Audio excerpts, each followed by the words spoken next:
ta mini sofa da ki juya take ba da masaukin soyayya. tilo wanda yake taka rawar gani a fadin Najeriya duba da yake fitar da wakokin shi iri daban-daban. Na tabbatar da cewa masu fitaccen mawaƙi suna tare da mu a daidai wannan lokaci kuma a cikin wannan channel din mai albarka ga kasancewa goma abucin bibiyar wannan channel tabbata so da ka danna mu kalmar nan ta alamar subscribe da kuma alamar ƙararrawa domin taka ne za ka tabbatar min da cewa kana bibiyar wannan channel din kuma kana saurara da dukkan wasu fitattun aika wannan muke kokari a kowane lokaci wajen ganin mun kawo muku kuma kun ji daɗin su to muna fata idan ka kasance ɗaya daga cikin fannin fitaccen mawaƙin na so da kai mai share din bidiyon musamman zuwa group ɗinka na Wazo Tanato domin haka ne zai tabbatar min da cewa kana bibiyar dukkan fitaccen aika iri na wannan fitaccen mawaƙi wanda yake taka rawar gani a fadin Najeriya.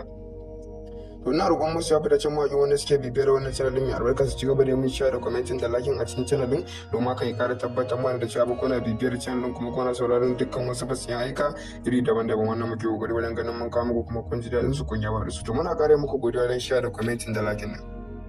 Shararrai fitacce wani aka fi sani da jari ke taka rawar gani a fadin Najeriya duba da yake fitar da wakokin shi iri daban-daban. Na tabbata da cewa masu yawa ga kasance ba goma abucin bibiyar wannan channel tabbata so da ka danna mu kalmar nan ta alamar subscribe da kuma alamar ƙararrawa domin taka ne za ka tabbatar min da cewa kana bibiyar wannan channel kuma kana saurara dukkan wasu fitattun aika wannan muke kokari a kowane lokaci wajen ganin mun kawo muku kuma kun ji daɗin su to muna fata idan ka kasance ɗaya daga cikin fannin fitaccen mawaƙin na so da kai mai share ɗin bidiyon musamman zuwa group ɗinka na Wazo Tanato domin haka ne zai tabbatar min da cewa kana bibiyar dukkan fitaccen aika iri na wannan fitaccen mawaƙi wanda yake taka rawar gani a fadin Najeriya.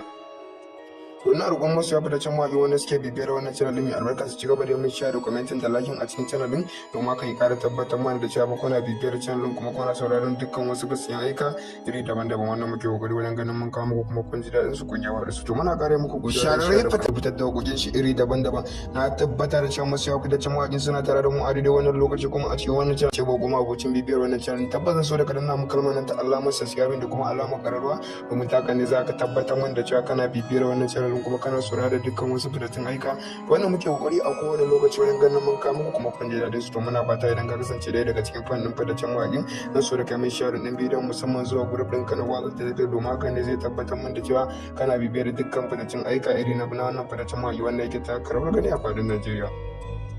To ina roƙon musu ya fitaccen mawaƙi wanda suke bibiyar wannan channel din mai albarka su ci gaba da mun share da commenting da liking a cikin channel din domin haka ya ƙara tabbatar mana da cewa kuna bibiyar channel din kuma kuna sauraron dukkan